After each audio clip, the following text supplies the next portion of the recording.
Bonjour, vous me connaissez, j'adore poser des questions et aussi me poser des questions. Et quand je navigue sur les réseaux sociaux, des questions, je m'en pose beaucoup. Aujourd'hui, j'ai face à moi Samy Assef. Samy, vous êtes journaliste au service de vérification de l'AFP et votre métier, c'est de vérifier des affirmations qui circulent beaucoup sur les réseaux sociaux, notamment pendant les campagnes politiques. Bonjour Jean-Pierre, oui c'est ça, absolument. Alors justement, 2022 est une année d'élection présidentielle et à ce propos, j'ai une question pour vous. Selon les données de l'INSEE, quelle classe d'âge a le plus voté en proportion à la dernière présidentielle?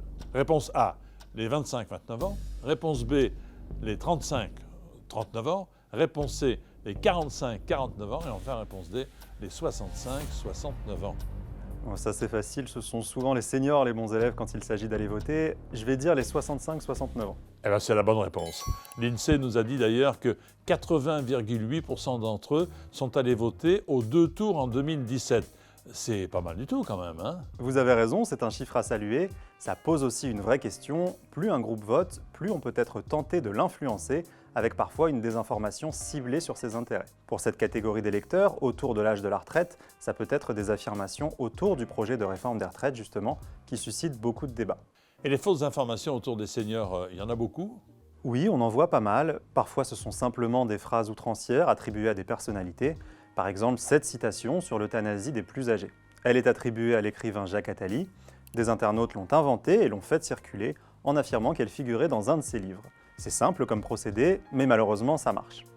Alors attention, ça existe évidemment, les phrases outrancières, mais le mieux dans ces cas-là, c'est d'éviter de partager tout de suite et de se demander qui fait circuler ce texte.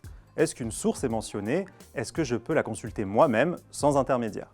D'accord, ce sont de bons réflexes, mais parfois c'est quand même beaucoup plus compliqué de savoir quoi penser, surtout sur un sujet technique comme celui des retraites. C'est vrai, et parfois vérifier prend plus de temps. Prenons un autre exemple, une capture d'écran virale sur Facebook qui affirme que les étrangers touchent une retraite de 1 157 € sans jamais avoir travaillé en France. Elle cite un organisme qui gère des retraites complémentaires. Problème, cet organisme n'était pas à l'origine de ce communiqué et il y avait plusieurs imprécisions dans le document. Mais ça marche, ça devient viral, parce que ça joue sur le fait qui est avéré que beaucoup de retraités en France ont du mal à vivre avec leur pension. Le texte est grand, il est bien rouge, tout est fait pour que l'émotion prenne le dessus.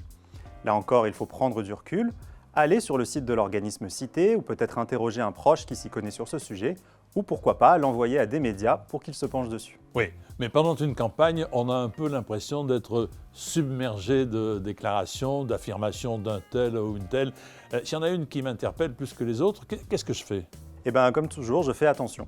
Pour rester sur les retraites, on avait eu fin 2019 la porte-parole du gouvernement de l'époque, Sibeth Ndiaye, qui présentait le projet de réforme dans une matinale. Elle avait notamment dit qu'un malus devait s'appliquer pour ceux qui partiraient plus tôt à la retraite, mais uniquement jusqu'à ce qu'ils aient 64 ans. C'était faux, elle s'était d'ailleurs corrigée sur Twitter elle-même très rapidement, sauf qu'entre le million d'auditeurs le matin et le millier de personnes qui ont partagé son tweet, on a forcément beaucoup de gens qui n'ont pas eu la bonne information. On peut comprendre qu'on n'ait pas toujours le temps d'écumer un projet de loi en rentrant chez soi, surtout après une longue journée, mais tout de même, si c'est pour vérifier une affirmation qui peut influencer mon vote à la fin, ça vaut le coup. Et parfois d'ailleurs, l'affirmation n'est pas complètement fausse, mais plutôt un raccourci. On a eu le cas récemment avec des responsables de la majorité qui faisaient le lien entre une phrase polémique d'Emmanuel Macron et une phrase prêtée à l'ancien président Pompidou. Mais elle n'a jamais vraiment été authentifiée. C'est vrai que les hommes et les femmes politiques font souvent appel à des arguments historiques. Oui, c'est vrai, c'est le cas aussi dans cette campagne. On a déjà eu quelques articles à écrire sur des approximations historiques, concernant Pompidou donc, mais aussi De Gaulle par exemple. Or, on a souvent des souvenirs un peu flous de nos cours d'histoire, alors que la majorité d'entre nous n'a pas vraiment les compétences pour vérifier ça, en tout cas immédiatement. Il faut donc prendre du temps, regarder si des historiens en parlent, ou envoyer l'affirmation à des médias pour qu'ils en interrogent. Eh bien, merci pour tous ces conseils, Samy. Donc pour résumer, avant de partager une publication, surtout sur un sujet qui me tient à cœur, je redouble de vigilance, encore plus en période électorale. Évidemment, il faut continuer à se parler, à échanger, mais en gardant à l'esprit ces 3 conseils. Est-ce qu'il y a une source identifiable que je peux aller consulter sans intermédiaire? Est-ce que des spécialistes se sont prononcés sur cette affirmation? Dans le doute, j'évite de réagir à chaud et j'attire l'attention de chercheurs ou de médias sur cette affirmation. Pendant la période électorale, des médias français unissent leurs forces au sein de la coalition Objectif Désinfox pour vous aider à démêler le vrai du faux. Envoyez tout ce qui vous paraît faux ou douteux, une déclaration politique, un lien, une image ou une vidéo. La coalition vous répondra. La lutte contre la désinformation, c'est l'affaire de tous.